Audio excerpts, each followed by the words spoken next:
Don't forget to subscribe to our channel and press the bell icon to get the latest updates of Aakar Foundation. Aakar Foundation. नमस्कार विद्यार्थी मित्रांनो, मी रणजित सिंह साधू कोळेकर. नुकत्याच झालेल्या राज्यसेवा परीक्षेतून नुकताच जाहीर झालेली राज्यसेवा परीक्षा 2019 या परीक्षेतून माझी तहसीलदारपदी नियुक्ती झाली आहे.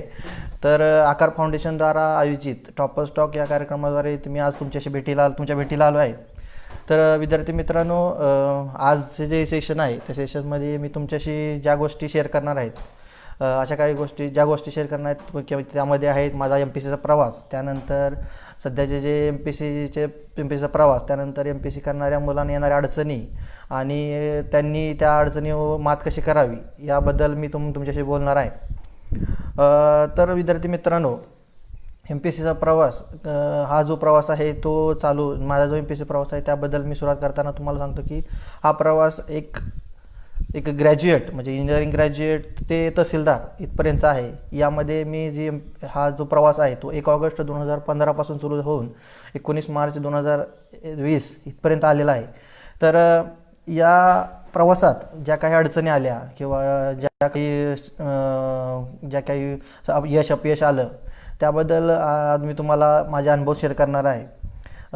तर विद्यार्थी मित्रांनो, सुरुवात करूया माझ्या प्रवासापासून.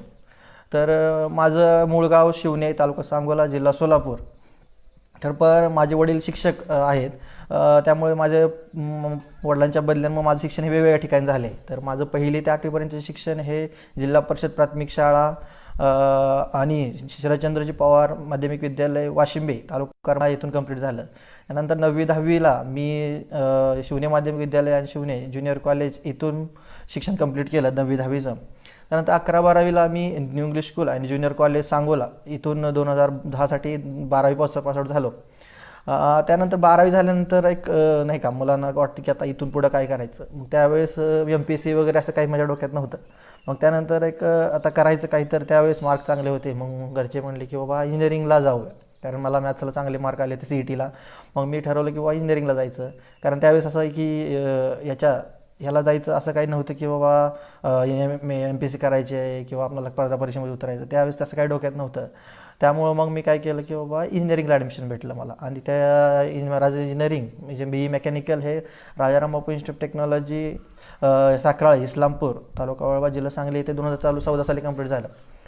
जसं की एक इंजिनिअरिंगचा विद्यार्थी असतं की त्याला असं वाटतं की बाबा इंजिनिअरिंग नंतर आपल्याला एक चांगला जॉब भेटावा किंवा आपल्या कॉलेजमध्ये प्लेसमेंट व्हावं. आणि माझं सौभाग्य असं की माझं प्लेसमेंट झालं कॅम्पस थ्रू आणि मी भारत फोर्ज लिमिटेड बारामती इथं जॉबला म्हणजे त्यांचं जॉईनिंग झालं. मग त्यावेळेस म्हणजे आता MPSC करण्याचा निर्णय हा माझा म्हणजे झाला त्यामागं भारत फोर्जचा खूप मोठा वाटा आहे असं म्हणता येईल. कारण मी ज्यावेळेस 1 वर्ष जॉब केला प्रायव्हेटमध्ये, तर त्यावेळेस असं जाणवलं की मला की बाबा भारत फोर्जमध्ये काम करताना मला जाणवलं की मी वर्षभर एकाच मशीनवर किंवा एकाच म्हणजे प्रोडक्शन डिपार्टमेंटला काम करत होतो किंवा माझे जे सिनियर होते ते सिनियर पण त्याच डिपार्टमेंटला काम करत होते. मग असं वाटायला लागलं की मला नंतर असं वाटायला लागलं की आपण एकाच फील्डमध्ये काम करतो आहे किंवा माझे जे काही सिनियर 1-2 वर्ष ते त्या डिपार्टमेंट काम करत होते त्यांना पण त्या डिपार्टमेंटमध्ये काम करून सॅच्युरेशन आलं होतं. म्हणजे स्पर्धा परीक्षा किंवा MPSCकडे वळण्याचं जे काही माझं काय म्हणायचं त्याला चाहूल होते किंवा मग MPSCकडे जाण्याचं ज्या काही गोष्टी कारणीभूत ठरल्या त्यामध्ये प्रायव्हेटमध्ये जॉब करण्याचा हे एक रिझन होतं. त्यानंतर दुसरी गोष्ट की MPSCमध्ये येण्याचा अजून एक महत्त्वाचं म्हणजे की गव्हर्नमेंट जे ऑफिसर असतात किंवा गव्हर्नमेंटचे जे सेवक असतात किंवा गव्हर्नमेंटचे अधिकारी असतात त्यांच्याबद्दल समाजात असणारा आदर किंवा जज त्यांच्याबद्दल रिस्पेक्ट, तसेच त्यांना मिळणारा मान सन्मान म्हणजे त्याबद्दल मी लहानपणापासून बघत होतो किंवा माझे वडील शिक्षक असल्यामुळे त्यांना जे बाकीचे लोक किंवा सामान्य लोक जे इज्जत देत होते किंवा जे आदर्श मानत होते त्यानुसार मला वाटायचं की बाबा आपण असं काही केलं की तर आपल्याला पण नक्कीच मान सन्मान मिळेल. त्यानंतर काम आणि प्रशासनामध्ये काम करताना किंवा गव्हर्नमेंटमध्ये काम करताना तुम्हाला वेगवेगळ्या क्षेत्रात काम करता येते. मग अशा 2-3 गोष्टी कारणीभूत ठरल्या आणि मग माझा MPSCचा प्रवास चालू झाला.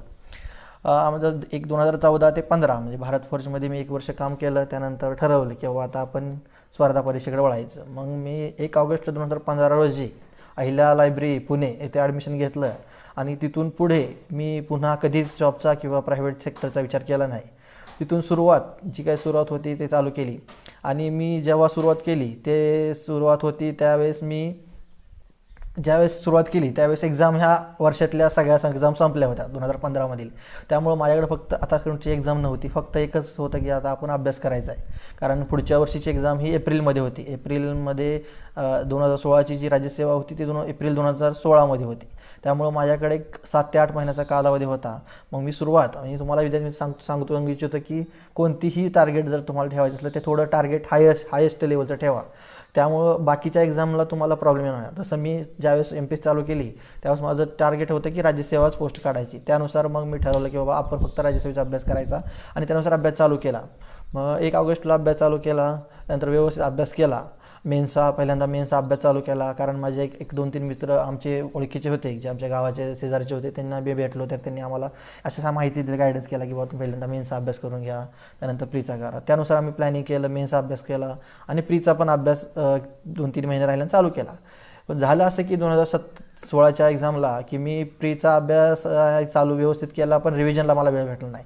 त्यामुळं झालं काय की प्रीच्या ज्या पेपर होते त्या प्रीला मला मार्क मिळाले 134 आणि जेव्हा रिझल्ट लागला तर त्यावेळेस मेरिट लागलं 153. म्हणजे मला त्यावेळेस जाणवलं की आपण व्यवस्थित अभ्यास पण केला होता, पण झालं काय की आपल्याला रिव्हिजनला टाईम भेटला नाही. या गोष्टी तिथं जाणवल्या होत्या. ठीक आहे, यावेळेस आपण उशिरा चालू केलं MPSC त्यामुळे आणि आपल्याला या गोष्टी जाणवल्या नाहीत. मग त्याच काळात मग आता ठरलं की बाबा MPSC आता राज्यसेवा 1 वर्षाची संपल्या आपल्या, मग आता पुढच्या वर्षी राज्यसेवा आहे 17ला, तर तोपर्यंत काय करायचं. मग त्यानुसार ठरवलं की आता मग मध्ये ज्या एक्झाम असतील त्या आपण देऊया, कारण आपल्याला एक्झाम देणं महत्त्वाचं आहे. तुम्ही किती जरी अभ्यास केला तरी तुमचा अभ्यास किती हा एक्झाम थ्रूच कळणार आहे. मग त्याच काळात फॉरेस्टची जी फॉरेस्टची जी प्री झाली त्या प्रीमध्ये मी पास झालो. तर फॉरेस्ट प्री पास होणं हे खूप महत्त्वाची गोष्ट होती, कारण मी लवकर चालू करून पण मी लवकर रिझल्ट मला भेटला होता की बाबा मी फॉरेस्टची प्री पास. पण ते सांगू इच्छितो की फॉरेस्टची प्री पास होण्यामागे माझा जो 11, 12वी किंवा 10वीपर्यंतचा अभ्यास होता तो कारणीभूत होता. कारण फॉरेस्टच्या प्रीला मराठी इंग्लिश आणि मराठी इंग्लिश करंट अफेअर्स आणि हे 4 सेक्शन होते. त्यामुळे मराठी इंग्लिश चांगला असल्यामुळे मी प्री पास झालो. परंतु ज्यावेळेस मेन्सला गेलो त्यावेळेस मेन्सचा अभ्यास नव्हता. त्यामुळे आणि मी फॉरेस्ट सर्व्हिसेसचा अभ्यास करत नव्हतो, त्यामुळे मला त्याचं काही वाटलं नाही की बाबा मी मेन्समधून पुढे गेलो नाही. तरी पण एक चांगली गोष्ट होती की मी 2016मध्येच एक मेन्स दिली होती किंवा एक प्री दिली होती. पण बाकीच्या ज्या गोष्टी होत्या की PSI STI LSO या एक्झामच्या एक्झाम पण द्यायचं मी ठरलं होतं. मग झालं असं की पहिल्यांदा मी 2016मध्ये जी काही STI आहे 63 जागाची होती ती पहिल्यांदा दिली. ती त्यावेळेस जी प्री होती त्यावेळेस 100 मार्कची माझी पहिलीच एक्झाम होती की बाबा आपण STI द्याव्याशी मला वाटत होतं. मग त्यानुसार मी STI दिली. तर पहिल्या प्रीमध्ये मला मार्क 37 मी अटेम्प्ट 63 केला आणि मार्क आले 47 पहिल्या आन्सर पहिले चांगले मार्क आले. पण सुरुवात असल्यामुळं मला माहीत नव्हतं की सेकंड आन्सर कीमुळे मार्क कमी होतात किंवा या गोष्टी त्यावेळेस अजून माहीत नव्हत्या. त्यामुळे झालं की बाबा सेकंड आन्सर कीने 44 मार्क झाले आणि मेरिट लागलं 45. तरी पण दुःख असं नव्हतं की बाबा माझी प्री 1 मार्काने उडाली, कारण आपण आता अभ्यास राज्यसेवेचाच करत होतो. त्यानंतर ती एक्झाम झाल्यानंतर 1-2-3 महिन्यांनी पुन्हा ESOची एक प्री होती. ESOची प्री पण व्यवस्थित आता माझ्या लक्षात आलं की बाबा मागच्या वेळेस आपण अटेम्प्ट कमी ठेवला होता, त्यामुळं एक्झाम प्री नापास झालो आहे. तर यावेळेस मी काय केलं, अटेम्प्ट 100 केला, आउट ऑफ मारला, जे येत नाही होते पण मारून टाकले. पण झालं असं की प्रीला मार्क मिळाले 40 आणि ज्यावेळेस मी रिझल्ट लागला प्रीचा त्यावेळेस मेरिट लागलं तर 45. म्हणजे या 2 गोष्टीवरून मी शिकलो की बाबा एक तर अटेम्प्ट आपला जास्त असून चालत नाही आणि एक तर कमी असून चालत नाही. मग त्यानुसार ठरवलं की आता आपण अटेम्प्ट हा दोन्हीच्या मध्येच ठेवायचा. मग त्यानंतर ज्या एक्झाम झाल्या किंवा कंबाईनच्या त्यानंतर मी कोणतीच एक्झाम नापास झालो नाही, प्री कोणत्याच एक्झामला नापास झालो नाही. कारण याचं रिझन होतं की मी अटेम्प्ट हा व्यवस्थित ठेवला आणि ॲक्युरेसी मेंटेन केली. तर विद्यार्थी मित्रांनो, आता हे झालं 16मध्ये. ज्यावेळेस मी 17मध्ये गेलो 17ला मग आता मी 16 ह्या 2 एक्झाम STI ASO नापास झाल्यानंतर मला त्याचं दुःख नव्हतं, कारण मी अभ्यास राज्यसेवेचा करतो. पण माझं फोकस आता होता राज्यसेवा 17. त्यानुसार मग अभ्यास चालू केला, व्यवस्थित अभ्यास केला. आणि ज्यावेळेस 17ची जी प्री होती, 17ची राज्यसेवा प्री, त्यावेळेस मला मार्क मिळाले 191 पहिल्या आन्सरकीनुसार. आणि 191 म्हणजे मेरिटनुसार मला वाटायचं की आता मेरिट जागा भरपूर होत्या, 377ची ॲड होती. त्यामुळं असं वाटत होतं की आपण बिंदास मेन्सला जाणार आहे. तर त्यानुसार मेन्सचा अभ्यास चालू केला. आणि मेन्सचा अभ्यास चालू केला त्याच काळात 2017मध्ये जेव्हा पुन्हा STIची एक्झाम आली, जानेवारी आय थिंक 17मध्ये STIची एक्झाम होती प्रीची. त्या प्रीला पण मला चांगले मार्क आले, 58-60 मार्क आले. आणि त्याची मेन्स जूनमध्ये होती आणि राज्यसेवेची मेन्स जुलैमध्ये होती, जुलै-ऑगस्टमध्ये होते. मग आता झालं की आता मेन्स आपलं, आता मला वाटत होतं की दोन्ही मेन्सला आपण होतोय. मग पण राज्यसेवेची ॲड चांगली असल्यामुळे मग मी राज्यसेवेला प्रिफर केलं. त्यानुसार मग अभ्यास चालू होता राज्यसेवेचा. पण पुन्हा असं वाटायचं होतं की STI पण आपण द्यावं, कारण आपल्याला SMP चालू करून दुसरं वर्ष होतं आणि जर जागा पण 181 होत्या, म्हणलं आपण करूया व्यवस्थित. मग मेन्स ज्यावेळेस राज्यसेवा मेन्सचा अभ्यास करताना STIचा मेन्सचा मी अभ्यास 20 दिवस अभ्यास केला, 20-25 दिवस. त्यात असं वाटलं बघ बाबा 20-25 दिवसात आपला चांगला अभ्यास होईल आणि आपण STI काढू. त्यानुसार अभ्यास केला 20-25 दिवस आणि माझा स्कोर आला 129.25. आणि त्यावेळेस STIचं मेरिट वगैरे लागायचं 110, 115, 120. म्हणजे मला वाटायचं की आता आपण STI होतोय आणि आपल्याकडे आता राज्यसेवा आहे. पण झालं असं की एक 10-15 दिवसात STIच्या मेन्सनंतर राज्यसेवेचा रिझल्ट लागला. आणि राज्यसेवेच्या रिझल्टमध्ये झालं असं की सेकंड आन्सर की माझा स्कोर 189 झाला होता आणि 188.20 झाला होता आणि मेरिट लागलं होतं 189. म्हणजे MPCचं जे काही पहिलं अपयश होतं, ते पहिलं अपयश माझं जुलै किंवा जून एंड किंवा तो रिझल्टची डेट एक्झॅक्ट माहीत नाही आहे, पण तिथं मला मिळालं जून 17मध्ये. तर सुरुवात अशी होती की अभ्यास ज्या एक्झामचा केला होता आणि जागा ज्या एक्झामच्या चांगल्या होत्या, त्या एक्झामचाच मला पहिल्यांदा अपयश आलं. ठीक आहे, ते अपयश पचवलं कारण मला वाटत होतं की आता आपण STIची मेन्स तर क्लिअर आपण STI होऊ. त्यानुसार मग थोडा कॉन्फिडन्स होता, म्हणजे थोडं बरं वाटलं की ठीक आहे, एक STI राज्यसेवा गेला तर STI होऊ. पण झालं असं नंतर मग ASOची पण मध्ये एक एक्झाम होती. ASOची त्यावर्षी 17ची ASO होती. त्या ASO मला जास्त आवड नसल्यामुळं सेक्शन ऑफिसरची, असिस्टंट सेक्शन ऑफिसरची, त्याचा अभ्यास काही व्यवस्थित केला नाही किंवा मी जास्त सिरियसली घेतलं नाही. त्यामुळं मग त्याचा स्कोर 143 आला होता. मग मला आता ASO जागा कमी असल्यामुळे 143ला होणार नाही असं वाटत होतं. त्यामुळे मग मी त्याचा काही जास्त इश्यू नाही, पण मला आपण STI होते. पण झालं असं की 14 डिसेंबर 2017 रोजी STI 2017-16चा रिझल्ट लागला आणि 129 मेरिट असून 129 मेरिट लागलं NTCचं आणि मला 129 मार्क होते. पण एजमुळं माझं सिलेक्शन होऊ शकलं नाही. म्हणजे 2 ते 3 महिन्यात हे दुसरं अपयश होतं की ज्यात खूप जवळ येऊन माझा रिझल्ट गेला होता. आणि ASOचा मी जास्त सिरियस केल्या नसल्यामुळे त्याचं मेरिट लागले 151. त्यामुळे तिथं होण्याचा चान्सेस नव्हता. म्हणजे 2-3 मेन्स देऊन पण माझा जवळ येऊन रिझल्ट जात होते. आणि त्यानंतर 17ची जी काही STIची मेन्स होती, म्हणजे 17मध्ये 16च्या मेन्स नंतर 17च्या जी काही STI होती त्याची पण प्री झाली होती. आणि त्या बहुतेक कंबाईनच्या ज्या आता सगळे जे पेपर एकत्र झाले त्यातली ती शेवटची एक्झाम होती की ज्या सेपरेट होत्या. मग ती 17ची जी मेन्स होती ती 7 जानेवारी 2018ला होती. म्हणजे 14 डिसेंबर ते 7 जानेवारी यामध्ये माझ्याकडे फक्त 20 ते 25 दिवस होते. मग आता करायचं काय की बाबा आता एवढ्या 20 दिवसाचं नियोजन कसं करायचं. पण कॉन्फिडन्स एक होता की आता आपला अभ्यास बऱ्यापैकी आहे, आपण खूप जवळ येऊन ज्या काही चुका करतोय त्या चुका कमी करायच्या आहेत. त्यानुसार ठरवलं. मग आता अभ्यास पर प्लॅनिंग केलं व्यवस्थित. त्या 20 दिवसात आपल्याला माहिती होतं की आपला अभ्यास चांगला आहे, त्यानुसार केलं आहे. मग मी व्यवस्थित प्लॅनिंग केलं अभ्यासाचं. ज्या काही चुका झाल्या त्या कमी करण्याचा प्रयत्न केला आणि मला पहिल्या आन्सरकीने 145 मार्क आले मेन्सला. आणि त्यावेळेस लक्षात आलं की आता आपण सेकंड आन्सरकीने जरी मार्क कमी झाले तरी आपला रिझल्ट जाणार नाही. म्हणजे एक कॉन्फिडन्स आला की बाबा आता नाही जाणार, कारण माझे पहिल्या एक्झामपेक्षा 15 मार्क जास्त आहेत, मला 15-16 मार्क जास्त आहेत आणि जागा पण 251 आहेत. म्हणजे त्यामुळे आपले सिलेक्शनचे चान्सेस 99.99% आहेत. मग एक कॉन्फिडन्स आला. मग त्यानंतरची जी 18ची पुन्हा राज्यसेवा होती, म्हणजे हे एक टार्गेट आता कंप्लीट होतं की आपण STI होणार आहे. मग तिचं 18ची जी मेन्स होती त्यानुसार आता ठरवलं की आता 18च्या मेन्सला आपण व्यवस्थित 18च्या प्रीला आपण व्यवस्थित राज्यसेवा द्यायची, चुका करायच्या नाहीत. मग त्यानुसार मग जी पण जागा कमी होत्या, मग ते थोडं असं वाटायचं की बाबा आता आपण जागा जरी कमी असल्या तर आता अभ्यास आपला चांगला आहे, त्यामुळे आपण ठरवलं आता की व्यवस्थित करायचं. आणि जागा कमी होत्या तरी पण मग मी काय केलं की व्यवस्थित अभ्यास असल्यामुळं त्या प्रीला 2018च्या प्रीला मला 297 मार्क मिळाले. 297 म्हणजे हे खूप चांगले मार्क होते. जागा जरी कमी असल्या तर माहिती होतं आपण 20-30 मार्काने प्लस होणार आहे. पण नंतर ज्यावेळेस मेन्सला ज्यावेळेस 247 मेरिट लागलं आणि 297 असल्यामुळे मी बिनधास्त 30-40 मार्कांनी पास झालो. पण आता मेन्सला गेल्यानंतर माझी तिथं पण थोडी गडबड झाली, की कारण राज्यसेवा मेन्स ही माझी पहिलीच होती 2018. अभ्यास करून 2-3 वर्ष झाले ते, पण जे टार्गेट होतं, जे ध्येय होतं ते पहिल्यांदाच मी त्या ध्येयाच्या परीक्षेला उतरणार होतो. मग ते मेन्सला ज्यावेळेस गेलो तिथं पण गडबडलो मी, की बाबा मी पहिली मेन्स आहे राज्यसेवेची, आपल्याबरोबर असणारे आपल्या ज्याबरोबर जे मुलं आहेत ते 3-4 मेन्स दिले आहे. त्यामुळं प्रॉब्लेम होणार की बाबा आता आपण होणारच नाही, ही निगेटिव्ह मेंटॅलिटी मी ठेवली आणि अटेम्प्ट फुल ठेवला. म्हणजे ज्या काही गोष्टी येत नव्हत्या त्या पण मी सोडवण्याचा प्रयत्न केला. आणि फायनल सिलेक्शन किंवा त्या ज्यावेळेस मेन्स दिली, म्हणजे मेन्सला मला 435 स्कोर आला. म्हणजे स्कोअर पण चांगला होता, पण जागा कमी असल्यामुळे वाटत होतं की ठीक आहे पोस्ट भेटू शकते. पण तिथं पण पुन्हा सेकंड आन्सर की ज्यावेळेस आली राज्यसेवा 2018ची, त्यात माझे 15-16 मार्क कमी झाले, 417 स्कोअर झाला. मग 417 स्कोअर झाल्यावर सेकंड आन्सर केली. मला वाटलं की आता आपलं मेन इंटरव्ह्यूला क्वालिफाय नाही होणार.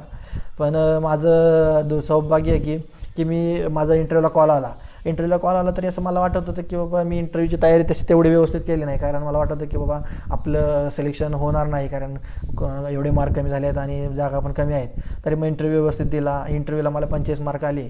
आणि ज्यावेळेस 18चा रिझल्ट लागला 14 फेब्रुवारी 2019ला, 14 फेब्रुवारी 2019ला, त्यानंतर 17 फेब्रुवारीला त्याची मेन्स होती, 19ची प्री होती. त्याच्या अगोदर 2-3 दिवसातच तो रिझल्ट लागला आणि माझी त्यात 10 मार्कांनी पोस्ट गेली.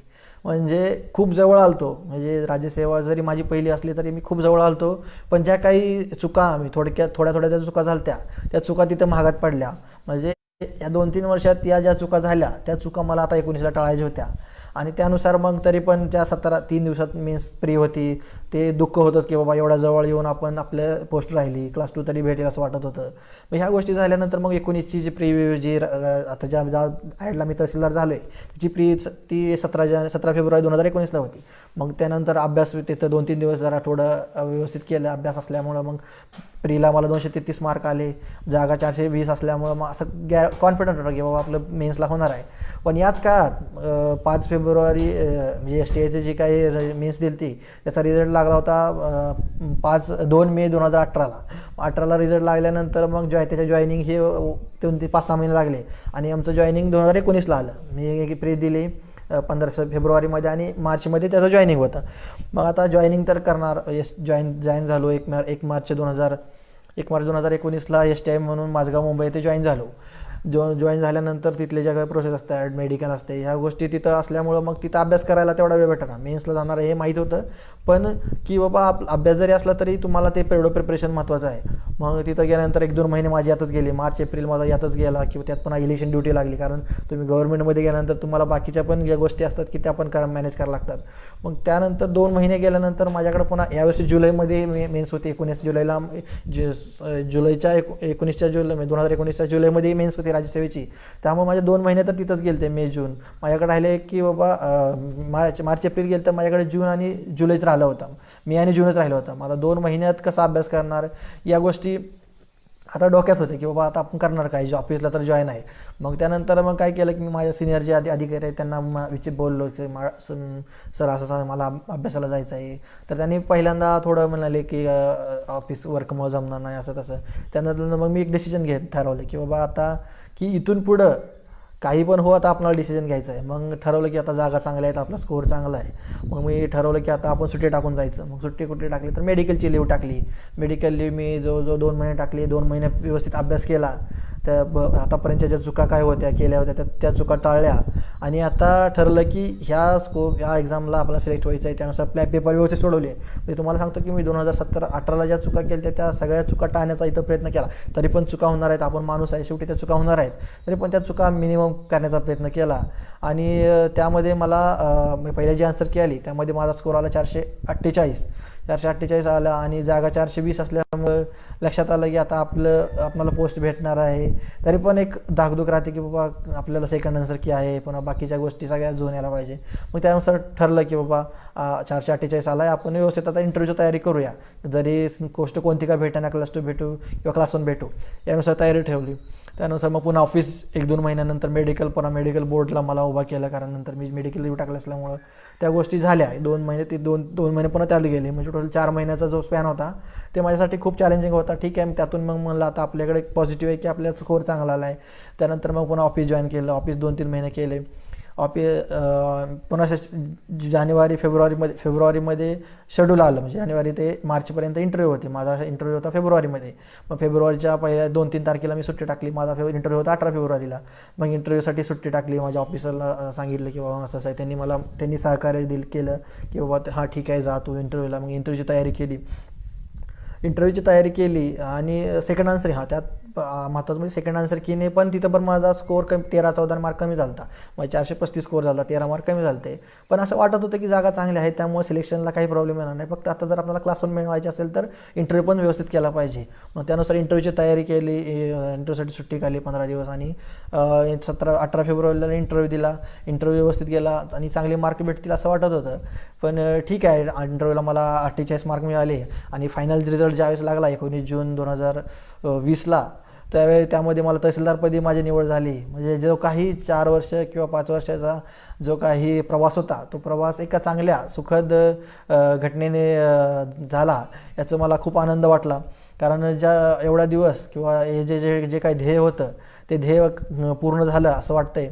आणि पहिल्या 2 डेप्युटी कलेक्टर 3 मार्कात गेली, त्याचं थोडं खंत कुठं तर आहे आणि ती खंत नेक्स्ट टाईम पूर्ण करण्याचा प्रयत्न करेल.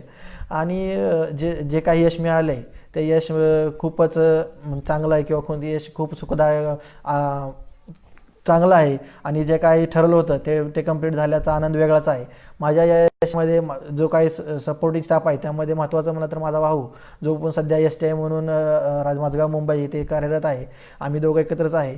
तो आणि मी, तो माझा थोडक्यात गुरु आहे MPC मधला. त्यांनी मी सोबत अभ्यास केला. त्यानंतर माझे आईवडील आहेत, त्यानंतर गुरुजन वर्ग आणि जी काही मित्रमंडळी भेटली आतापर्यंतच्या प्रवासात, त्या सर्वांचं खूप मोलाचं मार्गदर्शन आहे आणि त्यांचा साथ सदैव आहे.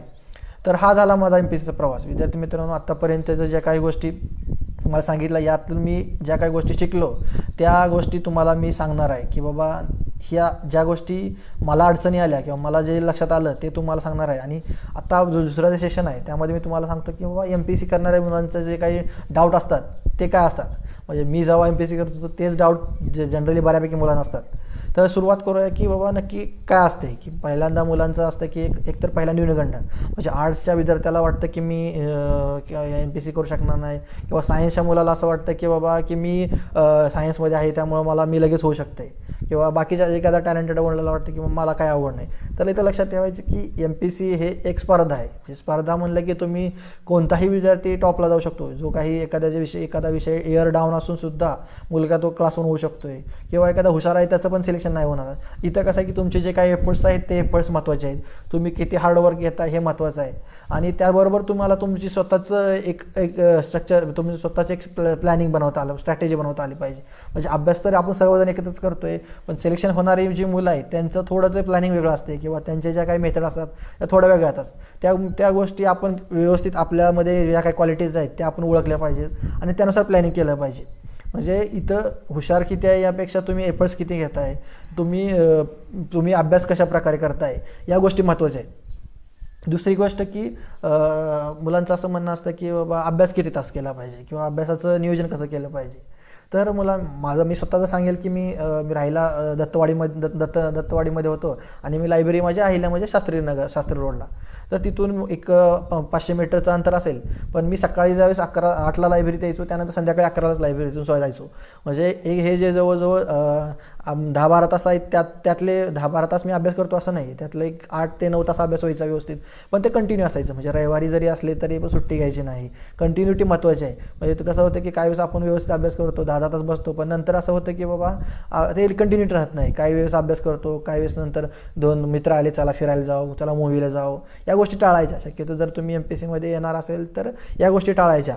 आणि महत्त्वाचं म्हणजे तुम्ही जर ह्या फील्डमध्ये येणार असाल तर माझं असं म्हणणं पर्सनली मत आहे की 3 ते 4 वर्षाचं तुमचं प्रॉपर प्लॅनिंग पाहिजे, की बाबा या 3 ते 4 वर्षात मला या गोष्टी करायच्या तर या गोष्टी नाही करायच्या. तुमचं जर करिअर घडवायचं असेल तर 3 ते 4 वर्षाच्या या गोष्टी ठरवा, की बाबा मला त्या वर्षात ज्या गोष्टी टाळता येतील त्या गोष्टी टाळायच्यात आणि त्यानुसार प्लॅनिंग करायचं आहे. हा झाला अभ्यासाचा विषय की 8 ते 10 की तुमचं जो काही असेल 7 ते 8 सगळ्या गोष्टी 8 ते 10 तास अभ्यास करायचा प्रॉपर. ज्या त्या गोष्टी सगळ्या म्हणते बाबा जेवण ह्या गोष्टी प्रॉपर वेळेवर करून दिवसाचा टाईम मॅनेजमेंट करायचा आणि त्यानुसार अभ्यास करायचा. तिसरी गोष्ट आहे की महत्त्वाचं म्हणजे क्लास लावायचे का नाही. तिसरा मुलांचा पडणारा प्रश्न आहे की क्लास लावायचे का नाही. क्लासबद्दल सांगायचं झालं तर मी पर्सनली मी कोणताही क्लास लावला नव्हता. पण मी असं सांगेल की क्लासची गरज जर असं तुम्हाला वाटत असलं की बाबा मला या एखादा विषय अवघड जातो आहे तर विषयानुसार क्लास लावले तर चांगलं आहे. कारण जर सगळ्या विषयाचे तुम्ही क्लास लावला तर अशा काही विषय आहेत की त्या विषयांना क्लास लावायची गरज नाही. त्यामुळं उगाच वेळ आणि पैसा घालवण्यात अर्थ नाही असं मला वाटतं. आणि कारण क्लासचा डिसिजन हा तुमचा पर्सनली आहे. तरी पण ज्या काही मला वाटतं ते तुम्हाला सांगतो किंवा जर तुम्हाला वाटत असेल की मला MPSCबद्दल बऱ्यापैकी माहिती आहे, मला या गोष्टी समज आहे, तसं जर मला वाटत असेल तुमच्या सिनियरला एखादी अडचण आहे तर तुमच्या सिनियरला असतील किंवा तुमच्याबरोबर जे अभ्यास करणार आहेत त्यांना विचारा किंवा तुमचे जर शिक्षक कोण ओळखीचे असतील त्यांना विचारा. आणि जर वाटलंच बाबा यातून पण कोणाला समजत नाही आणि हा विषय थोडा मला कठीण वाटतोय तर त्यानुसार तुम्ही मग ते क्लास लावा, विषयानुसार क्लास लावा. हे चांगली गोष्ट आहे. त्यानंतर तिसरा की बाबा वाचन कसं करायचं. तर एक समजा एखादा विद्यार्थ्यांनी नवीन चालू केलं MPSC तर त्यांनी काय करायचं की बाबा पहिल्यांदा एखादं पुस्तक वाचायला घेतलं तर पहिल्यांदा एक पुस्तक ते एक स्टोरी टाईप वाचायचं. त्यामुळे कुठलीही अंडरलाईन करायची नाही किंवा काही करायचं नाही. ज्यावेळेस सेकंड रीडिंग वाचतो त्यावेळेस पण काही अंडरलाईन करायचं नाही. ज्यावेळेस तुम्ही तिसऱ्यांदा रीडिंग करता त्या पुस्तकाचं त्यावेळेस तुम्ही पेन्सिल घ्यायची किंवा पेन घ्या आणि तुम्हाला जे इम्पॉर्टंट वाटतं ते अंडरलाईन करा. म्हणजे माझं असं म्हणणं आहे की तिसऱ्या रीडिंगपर्यंत तुम्हाला तो विषय 100% किंवा 99% किंवा 90% तरी समजला असतोय, 90-95% समजला असतोय. आणि ज्यावेळेस तुम्ही चौथ्यांदा रीडिंग करता त्यावेळेस तुम्हाला 100% ते बुक समजलेलं आहे. तरी मिनिमम तुम्हाला 3 ते 4 रीडिंग पाहिजेत आणि असे प्रत्येक बुकची रीडिंग पाहिजे. मग ते रीडिंग तुम्ही कसं करा की एक कंटिन्यू 1-2 वेळा वाचा, त्यानंतर एक सब्जेक्ट संपवा किंवा एक सब्जेक्ट घ्या नंतर दुसरा सब्जेक्ट घ्या, त्यानंतर पुन्हा पहिला सब्जेक्ट घ्या. किंवा काय करा की एक सब्जेक्ट घेतल्यानंतर एक थोडा दिवस गॅप घ्या, त्यावेळेस एखादा दिवस गॅप घ्या पुन्हा तो सब्जेक्ट चालू करा. म्हणजे या गोष्टी तुमच्या ह्याच्यावर आहे की तुम्हाला कसं वाटतं किंवा तुम्ही जर बोर होणार नसाल तर त्यानुसार घ्या. माझं म्हणणं आहे किंवा एक पहिला विषय घेतल्यानंतर थोड्या नंतर दुसरा विषय घ्या, पुन्हा पहिला विषय घ्या. म्हणजे हे नियोजन ठेवा की 3 ते 4 वेळा आपल्याला एक सब्जेक्ट एक बुक वाचायचं आहे आणि त्यानुसार प्लॅनिंग करायचं आहे. आणि महत्त्वाचं एक सायकोलॉजिकली तुम्हाला सांगतो की जर आणि काही मुलं काय करतात की एखादा विषय घेतला तर दिवसाच्या सेशनमध्ये 2-3 विषयाचे बुक एकत्र वाचतात. तसं न करता माझं म्हणणं आहे की तुम्ही एक जर बुक सकाळी एखाद्या विषयाचं जर बुक वाचायला घेतलं तर तेच बुक जोपर्यंत संपत नाही तोपर्यंत वाचावं. कारण कसं आहे सायकोलॉजिकली ते लिंकड राहतं. जर तुम्ही 2 विषय घेतले, सकाळी सेशनला एक विषय आणि दुपार सेशनला एक विषय, तर ते लिंकिंग होत नाही आणि आपले असे कोणतेही MPSC विषय नाहीत किंवा ते लिंकड आहेत. त्यामुळे माझं पर्सनली मत आहे की तुम्ही शक्यतो एक विषय घेतल्यानंतर तो संपवा. त्यानंतर तिसरा किंवा अजून एक पॉईंट आहे की नंतरची एक गोष्ट आहे की नोट्स काढायत का नाही. मुलांना असं कन्फ्यूज होतं की बाबा नोट्स काढल्या पाहिजेत का नाही, केल्या नोट्स कसं काढू, बाकीच्याने काढल्यात. तर हे नोट्सबद्दल एक सांगेल की बाबा मी जर सांगितलं की ज्यावेळेस तुम्ही अंडरलाईन करता तर त्यावेळेस तुम्हाला बऱ्यापैकी गोष्टी समजलेल्या असतात. त्यामुळे जर तुम्हाला लक्षात राहत असतील तर नोट्स काढायची तशी गरज नाही. आणि जर वाटलं बाबा मला लक्षात राहत नाही तर तुम्हाला जे काही लक्षात राहत नाही त्या सगळ्या गोष्टी तुम्ही लिहून ठेवा आणि त्या तुमच्या नोट्स टाईप असतील. मग त्या नोट्समध्ये तुम्ही साधी जरी गोष्ट लक्षात राहत असेल तर ती तरी लिहिली तरी चालते. कारण प्रत्येकाच्या नोट्स काढण्याची मेथड वेगळी राहते आणि प्रत्येकाच्या नोट्स वेगळ्या असतील. त्यांनी 2 पेजेसमध्ये काढल्यात म्हणून तुम्ही 2 पेजेसमध्ये काढण्याचा प्रयत्न करू नका.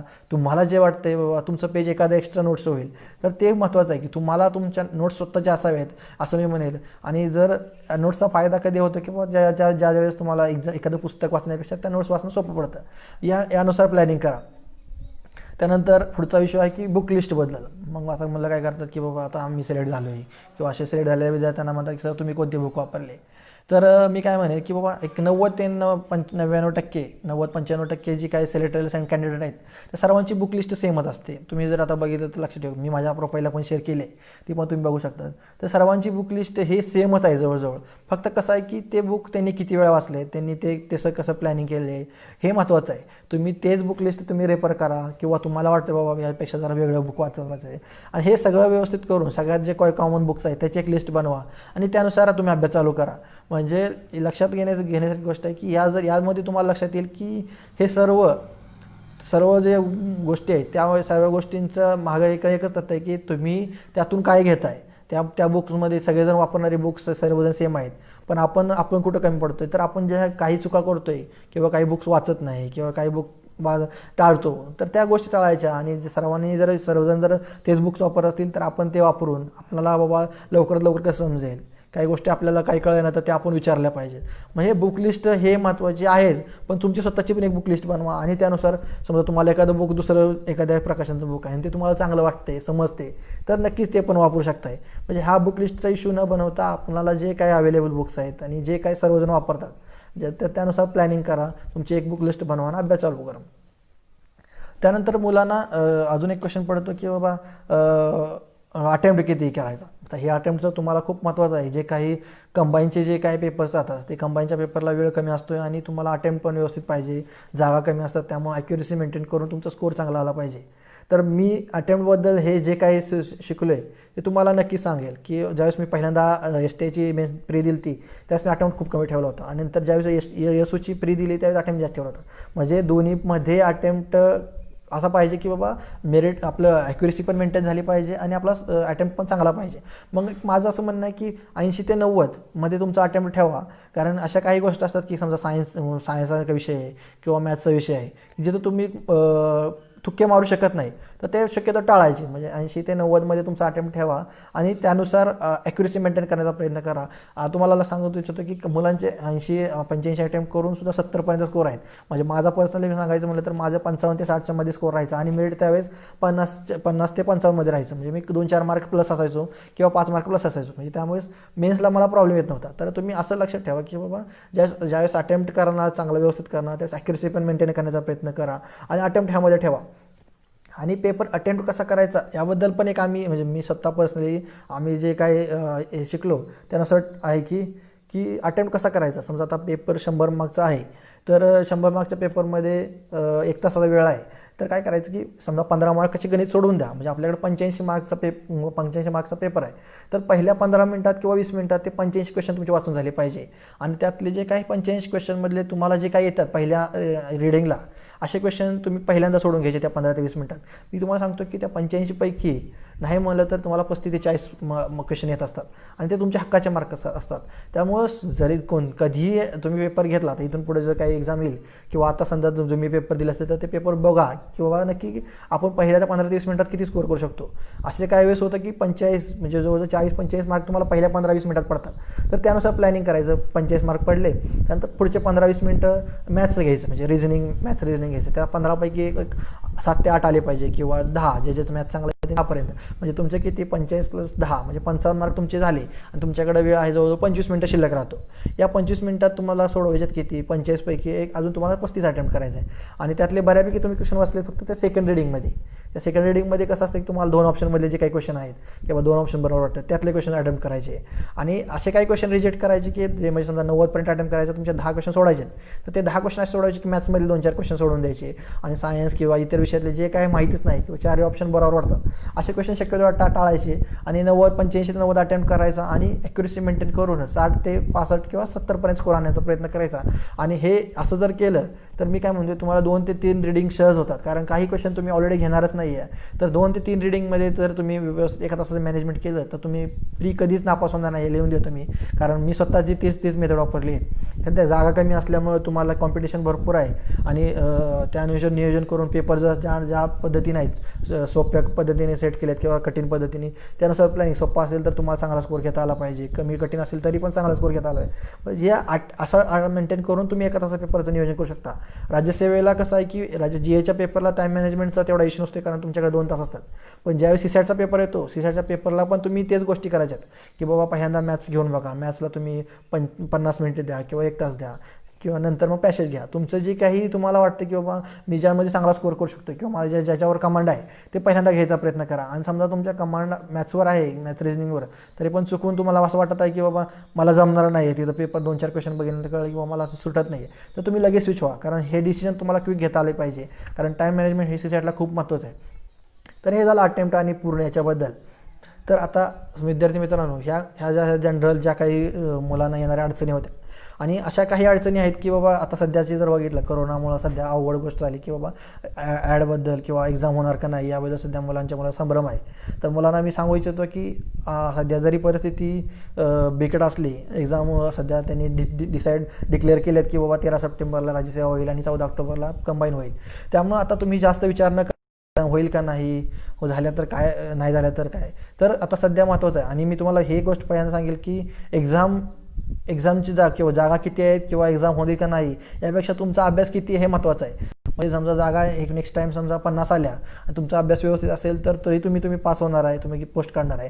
पण जागा जरी 1000 आल्या आणि तुमचा जर अभ्यास नसेल तर तुम्ही पास होणार नाही आहे. त्यामुळं एक लक्षात ठेवायचं की आता समजा आले डेट ना, तर बाबा आपण त्यानुसार प्लॅनिंग करा. तुमचं व्यवस्थित जे काही आता विषय सब्जेक्ट राहिले आहेत तुमचं, त्यानुसार कोणत्या विषयाला किती वेळ द्यायचा हे प्लॅनिंग करा. आणि असं लक्षात ठेवा की आता तुम्ही हे 13 सप्टेंबरची प्लॅनिंग आहे त्यानुसार अभ्यास चालू करा. कोविड ह्या अशा कंडिशनमध्ये जास्त पॅनिक न होता एक पॉझिटिव्ह ॲटिट्यूड ठेवा की हां होऊ शकते एक्झाम, आपला अभ्यास कुठपर्यंत आला आहे, आपण नक्की केलं पाहिजे का, किती अभ्यास राहिला आहे आपला मागं, ते प्लॅनिंग करा व्यवस्थित. आणि महत्त्वाचं काय की या अशा सिच्युएशनमध्ये पॉझिटिव्ह जेवढं राहाल तेवढं फायद्याचं आहे. कारण असे काही मुलं असतात की बाबा त्यांचे खूप जवळ रिझल्ट गेल्यात. आता माझ्याबरोबरचे काही मित्र आहेत, मग त्यांना मी हेच सांगतो की बाबा एक पॉझिटिव्ह ठेव की बाबा तू एवढ्या 2-3 मेन्स दिल्यात. त्यामुळे ते थोडं पॉझिटिव्ह राहणं पण महत्त्वाचं आहे. कारण अशा वेळेस जर तुम्ही निगेटिव्ह माइंडसेटमध्ये गेला तर जागा भरपूर असून किंवा सुद्धा तुम्ही पास होणार नाही. तर आणि जे काही नवीन मुलं चालू असतील त्यांनी पण असं टार्गेट हा की बाबा हां हे मी बऱ्यापैकी चांगला अभ्यास करून काढण्याचा प्रयत्न करेल.